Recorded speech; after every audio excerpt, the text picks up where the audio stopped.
Saçlarımı necə bərpa etdim? Gəlin baxaq. İlk öncə qanınızı, D vitamininizi və ümumi vitaminləri analiz verin. Aşağıdırsa müalicə alın. İkinci addım, saçlara fen vurmaq olmaz. Duşdan sonra hava feni olar. Üçüncü addım, bərpa edici keratin botoks elətdirin, amma güvənilir yaxşı maddələr olmalıdır ki, effektin görəsiz. Bura əvvəlki şəkillərimi yerləşdirirəm. Bunları etməmişdən əvvəl saçları minnaq, seyrək və cansız idi.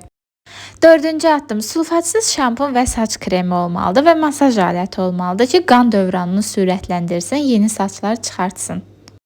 Ən vacib nüansı qeyd edim dostlar, saçlarınız canlı varlıqlardır. Onlara hər gün xoş sözlər deyib əzizləyin ki, onlar daha da gözəlləşəcəklər. Əvvəllər mən də baxıb əsəbləşirdim, pis sözlər deyirdim, heç sevmirdim. Amma indi onlara bəbəklərim kimi baxıram, əzizləyirəm. Və daraq seçiminiz düzgün olmalıdır. Başı uçsuz, topsuz daraqlardan istifadə edə bilərsiniz.